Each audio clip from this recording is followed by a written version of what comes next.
Guys, ini video lanjutkan video yang kemarin yang pertama tentang benih korupsi. Itu perjalanan korupsi dari zaman Orde Lama sampai Orde Baru hingga tumbangnya Orde Baru. Nah, ini terjadi eh, masa reformasi. Masa reformasi itu ditandai dengan adanya Pak Harto turun gitu. Turunnya Pak Harto.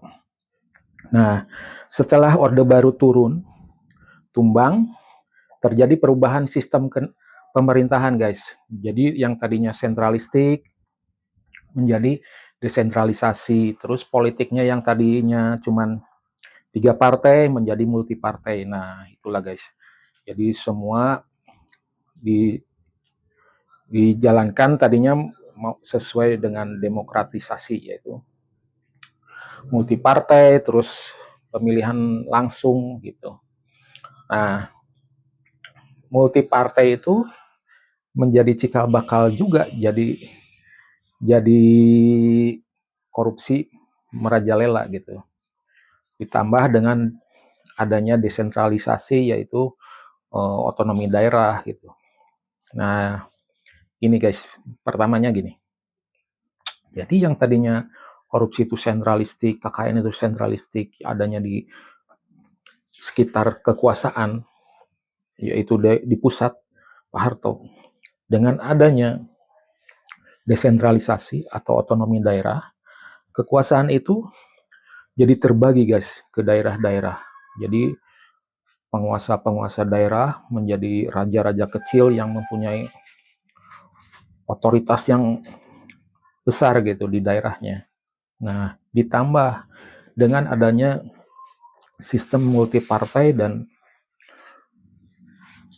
uh, itu yang menjadi banyak money politik gitu. Nah, jadi yang tadinya KKN itu sentralistik menjadi menyebar guys ke seluruh daerah. Nah, disitulah mengapa korupsi di Indonesia tuh makin sini makin masif gitu ya, makin besar gitu.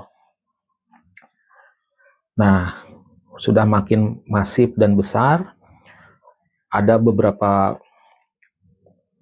usaha dari beberapa presiden. Misalnya mulai dari Pak Habibie. Pak Habibie itu beliau belum menyentuh tentang korupsi karena apa? Masih carut-marutnya setelah transisi dari Orde Baru ke reformasi itu masih carut-marut. Ekonominya masih luar biasa guys. Dolarnya 17.000. Nah, Pak Habibie mampu menurunkan menjadi 6.500. Itu memang prestasi betul itu Pak Habibie itu. Sampai sekarang belum ada presiden yang mampu mengalahkan kemampuannya seperti Pak Habibie. Nah, setelah itu Pak Habibie cuman ya melanjutkan pergantiannya Pak Harto aja, tapi hanya sebentar gitu. Nah, setelah itu diganti dengan Gus Dur. Itu melalui pemilihan di MPR. Pemilihan akhirnya Gus Dur jadi presiden. Wakilnya Megawati. Nah, terus Gus Dur itu karena masih carut-marut gonjang-ganjing gitu, sedangkan kekuatan politiknya belum kuat. Akhirnya runtuh lagi, diganti dengan Megawati. Akhirnya Megawati. Nah, Megawati mulai itu ada pergerakan menyentuh tentang korupsi, yaitu dibentuknya KPK. Tapi Megawati pun tidak bisa menggunakan KPK itu untuk pemberantasan korupsi untuk dia sendiri. Maksudnya tuh dia menggunakan sebagai presiden itu belum sepenuhnya karena sudah diganti lagi, pergantian presiden melalui demokrasi, yaitu pemilihan langsung. Nah, jadi waktu itu ada 2 kandidat, yaitu Megawati sama SBY. Nah, SBY lah yang jadi pemenangnya. Akhirnya Pak SBY jadi presiden. Nah, dari situ Pak SBY bisa menggunakan KPK itu secara penuh guys. Wah, itu memang pemberantasan KPK waktu zaman Pak SBY itu masif juga, dan akhirnya sampai pada besannya Pak SBY itu bisa ditangkap guys, karena masalah korupsi di BI gitu. Nah, tapi di ujung Pak SBY itu eh, selama 2 periode, yaitu 10 tahun. Tapi di ujungnya juga akhirnya ya rame-rame tentang korupsi juga, pelemahan. Tapi prestasi Pak SBY bagus guys. Jadi dulu CPNS gitu, pendaftaran CPNS yang tadinya penuh kolusi gitu, bisa bersih gitu, bersih tanpa ada celah untuk memungut kolusi gitu. Nah, disitulah prestasi Pak SBY lumayan bagus. Nah, setelah itu diganti Pak Jokowi, periode Pak Jokowi. Nah, itu Pak Jokowi jadi karena korupsi itu udah sistemik ya guys. Nah, si Pak Jokowi itu justru menggunakan korupsi itu sebagai alat untuk menjerat lawan politiknya gitu. Nah, itulah.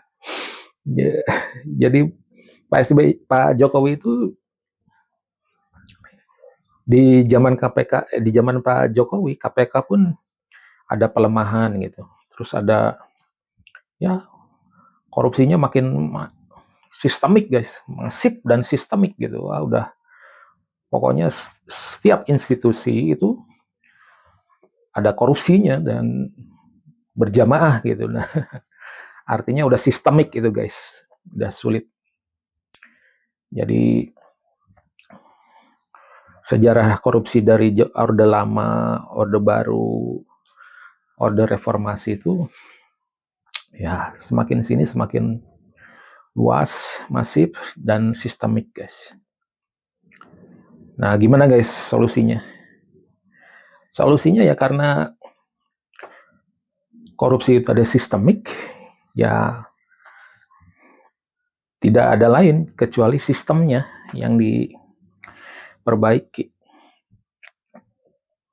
Karena semua institusi itu udah korupsi, jadi semua tuh lemah guys.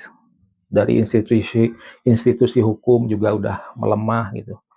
Dia tidak bisa menegakkan hukum dengan setegak-tegaknya, nggak bisa, karena udah rusak duluan institusinya.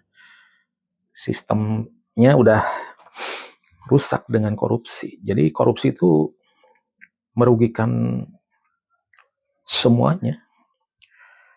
Nah, solusinya gimana guys? Solusinya yaitu karena korupsi itu udah sistemik, maka bikinlah institusi itu sistemnya dengan pengawasan yang ketat. Caranya transparansi dan akuntabilitas. Pengawasnya diberi wewenang penuh melihat, mengontrol secara 24 jam dengan transparan dan akuntabel. Nah, itulah baru guys terjadi perbaikan korupsi. Nah, situlah perbaikan-perbaikan dimulai dari institusi hukum yang sudah kuat, mampu menegakkan keadilan di seluruh kepemerintahan gitu guys. Oke.